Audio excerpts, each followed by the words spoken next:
Bismillahirrahmanirrahim. Assalamu alaikum. Welcome to another program, another episode of the program Double Standards, which we normally present to you on Mondays. This program is done by Alan Hart and myself, but Alan is not well these days. Hopefully he would be all right and would be part of the show on Monday to add strength to this program. Now, when we talk about Double Standard, this is a live program, an interactive program. We carry on with the program, with the points we have to discuss in the first half, say until 6:30. After 6:30, when we take a short break, we come back and we open the telephone lines and invite you to make telephone calls live in the program and participate in the program by passing your comments or asking any question on the topic which is under discussion today. So today's topic for Double Standards is beginning of the end of the Saudi regime. When we talk about the beginning of the end, there are certain factors that have been covered by the global media in the last year or so, focusing on Saudi Arabia.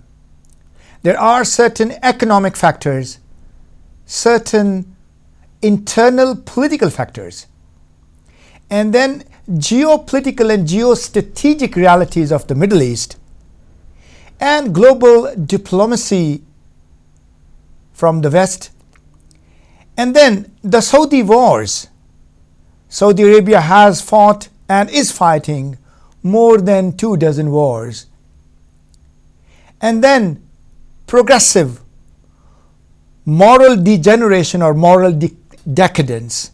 So these are the factors, these are the headlines under which we would be discussing that how Saudi Arabia is being affected by its internal and external factors that would be detrimental on the long run for the Saudi regime until and unless they change their ways. They introduce sweeping reforms in their political structure, in their economic way of life, in their society, in their societal trends. And let's see, first of all, this report might have passed through your views that the Credit Suisse published a global report on Saudi Arabia and calling it as the World Report on Saudi Arabia 2015. In that report, they for the first time mentioned that the total global wealth at current is $250 trillion. And out of the total population of the planet, which is about 7.3 billion, only 1% people are controlling more than 50% of this wealth. So $125 trillion are directly controlled by only 7.3 million people on the planet. Mostly these people, they are the denizens of United States and Western Europe.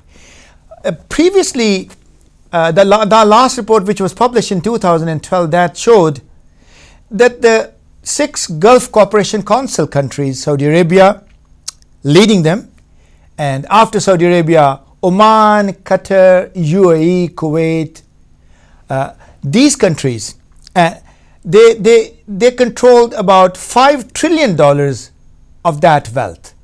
But now that is decreasing with considerable speed, and at current this is under $3 trillion. So almost 40% of that has been diluted actually in terms of the strength, the wealth strength of the 6 Gulf Cooperation Council countries. Now this report is available on the internet. You can read through that. The other factor, economic factor, is that the Saudi GDP currently is in the range of $1.5 trillion. That is for 30 million Saudis. So, but about 29 million of them, they hardly have the fruits of that economic wealth of $1.5 trillion in terms of the GDP. Next, the current Saudi wealth is estimated. Now, all the British newspapers and the American newspapers, they picked up this news story on their front pages about 10 days ago, that today the total Saudi wealth is under $650 billion. And as per the statistics and as per the reports compiled and analyzed by the leading analysts, economists, this $650 billion, this is an amount which is good enough for next 10 years for the entire Saudi Arabia to live the lavish lifestyle they have there. But if there's a condition attached to it. If they carry on spending over $50 billion per year towards procurement of weapons and arms, then this wealth of 650 billions, that's not enough for 10 years. It would be only barely enough for 5 to 7 years. So that is my cardinal argument for today, for today's program. I have to analyze that. The next point is that the current Saudi oil reserves, as we all know, as per the Brent crude oil calculus, they stand at 270 billion barrels. But that is just a figure. Bearing in mind the sharply declining crude oil prices, currently $50 per barrel, and it's progressively declining. So next year, around these days, it might be 45, 46. So that's a real, very bad signal for Saudi Arabia. Trust me, very bad signals. These are a few factors which I actually tried to build up my argument on the basis of the Saudi wealth, Saudi economy, and Saudi assets. Now the next is internal politics, which is definitely intertwined with the wealth of the Saudi royal family. As you know, Saudi Arabia is being ruled again by a Suderi king, King Salman. Now it's a very interesting study of the Suderi tribe. The first king of modern Saudi Arabia, King Abdulaziz, who was born in 1875 and died in November 1953. Now he started his campaign to unify, to plunder, to capture, to seize the weaker regions of Hijaz and the Arab world, and he succeeded with the British support, with the American support, became successful in 1932, and he formed the third Saud, House of Saud, rule of Saud, the third format of that. So we normally call about the Third Reich, which Adolf Hitler, he actually seized the moment and he formed that in 1933. So around same time, I don't say Third Reich by Saudi Arabia, but third Saudi regime. Now interestingly, King Abdulaziz was son of Abdul Rahman, an adventurist, a shepherd, a highway fortune maker, and his mother, the mother of King Abdulaziz, was a Suderi woman called Sarah Suderi. Now Sarah Suderi always wanted Abdulaziz to marry Suderi tribe, and she managed to convince him to marry not one, not two, three Suderi wives. And first one was Jawahira bint Saad Suderi. Second was Haya bint Saad al-Sudair. And the third one was very famous, very powerful, Hassa al-Suderi. Now Hassa al-Suderi was a very dear wife of King Abdulaziz. She was one of the 24 wives he had. They were the official wives. And she was the most powerful. She gave birth to 7 Suderi powerful princes and 4 powerful Saudi princesses. Now this is called the House of Suderi 7. The eldest one of them was a very interesting character, King Fahd bin Abdulaziz. He ruled from 1982 to 2005. A powerful ruler, I'll talk later about him, about his scandals, about his moral degeneration, which has been published by the British leading newspapers last week. After King Fahd, the next one in the line was another powerful Suderi called Abdur Rahman. And the next one was Prince Sultan bin Abdulaziz, another Suderi, the third Suderi brother. Fourth one was Prince Turki. And number 5 was another very powerful, very interesting character. We have Salman today. And after Salman now we have Ahmed, who is still being he's being considered as a very popular prince, although not in the line of succession. He's still very powerful, very popular. He's picking up his popularity.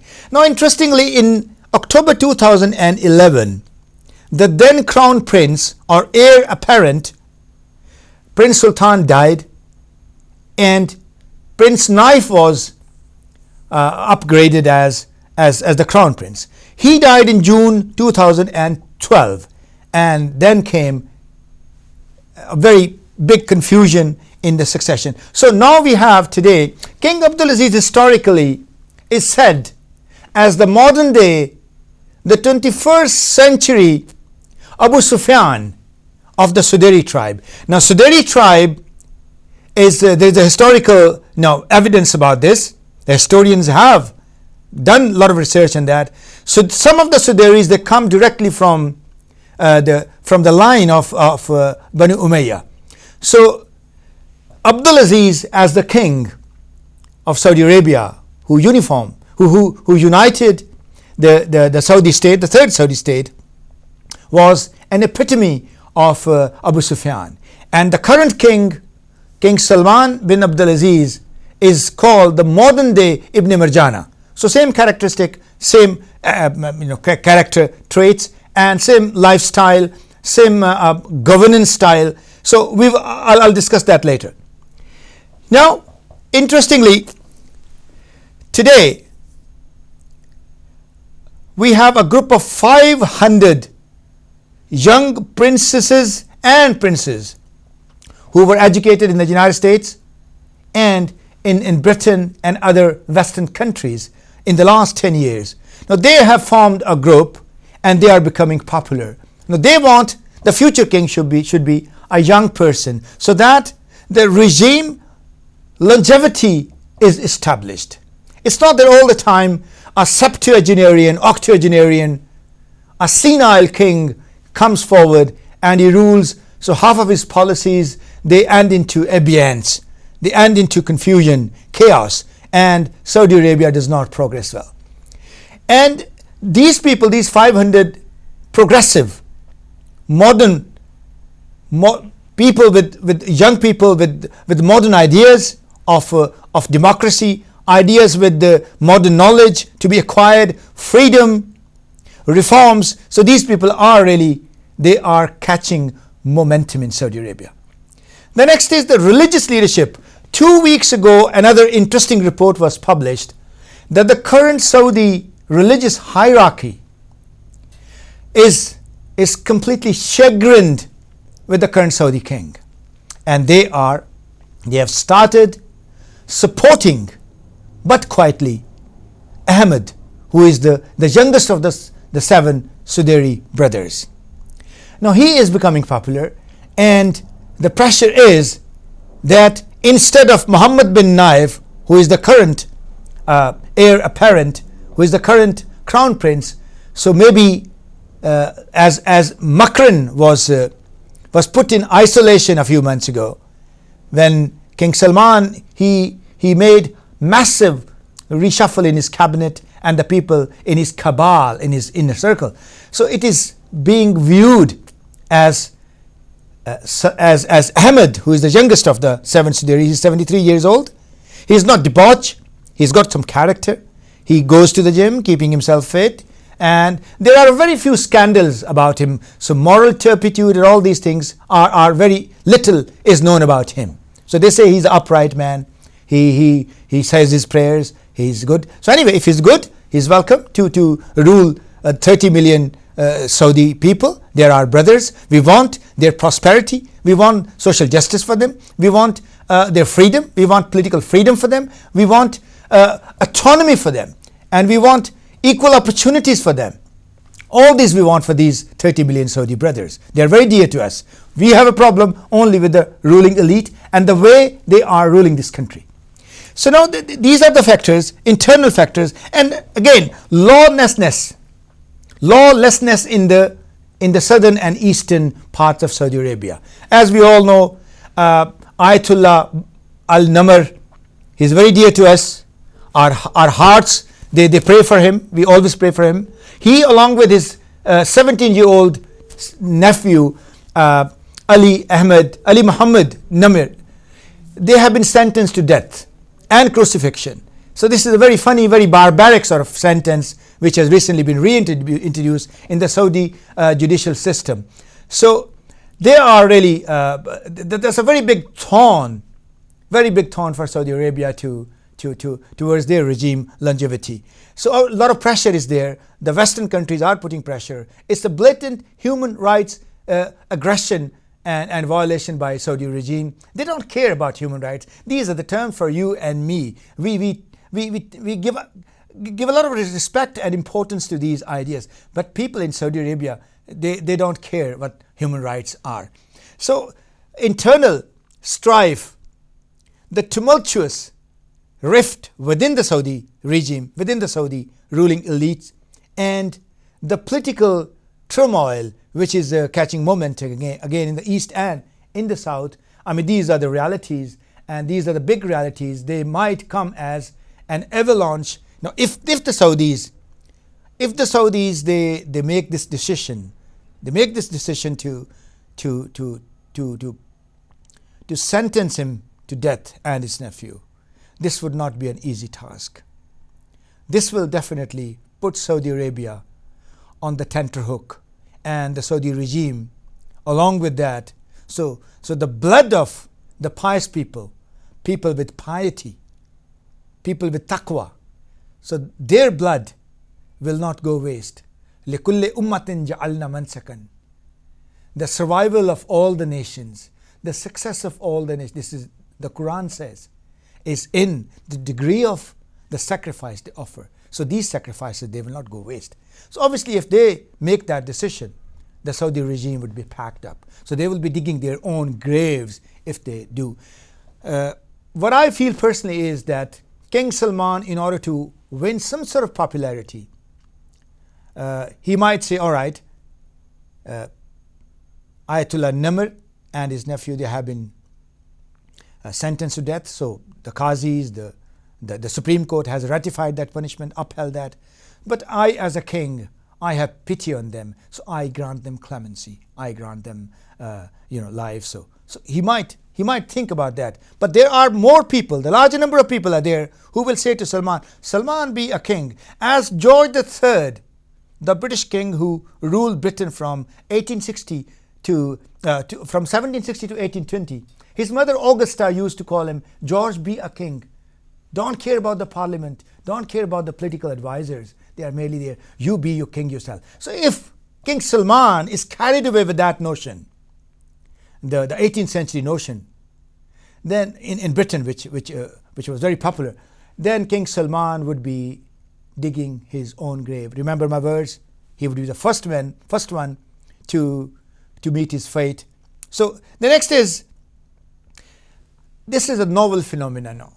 When King Abdullah was persuaded by the saner elements within the royal family to open up, to grant political freedom, to move more democratically, in 2011, towards the fall of that year, he passed a decree by which he said, all right, the next local government elections in Saudi Arabia, which they call municipal elections, in those elections, the women will be able to vote as well as to stand as candidates for the local government boroughs in the Saudi Arabia.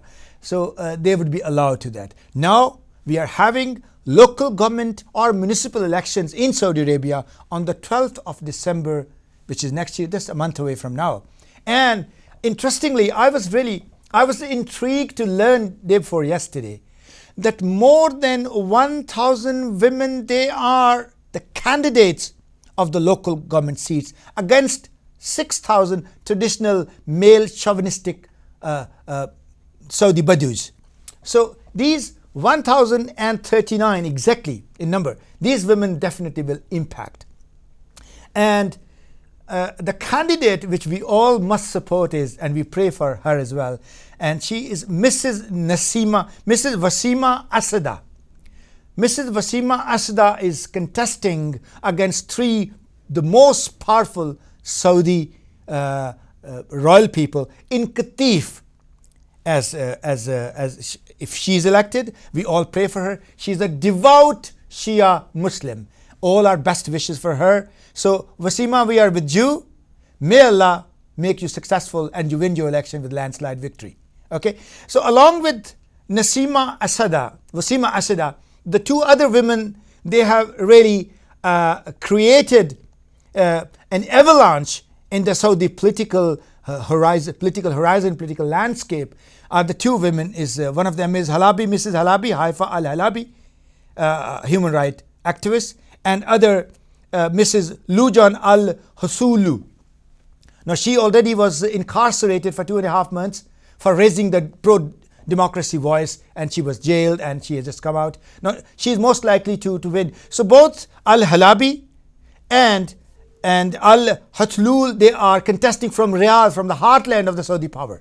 So these are the internal politics which definitely will change the landscape of Saudi Arabia in next 3 to 4 years. This will hugely impact. So when the women, they rise, now we are going through the days of mourning, the days of Muhammad Ali, Muhammad Gham, Karbala and all these. So we are in the second and third Ashra. So obviously we see from the history that after martyrdom of Imam Hussain alayhi salam, the ladies took over the strength, took over the message, took over the lead of protecting Islam and exposing the tyranny and barbarism of Yazid and his followers. So this is all about, we pray that these ladies, they win elections, all the local government elections, still very important. And even if there is an impact, a smaller impact, still it's a good sign that the Saudi politics will become now revitalized. Let's see what's going to happen. We take a short break, and after the break, when we come back, we will ask you to make telephone calls and be part of the program. Can we have a break, please?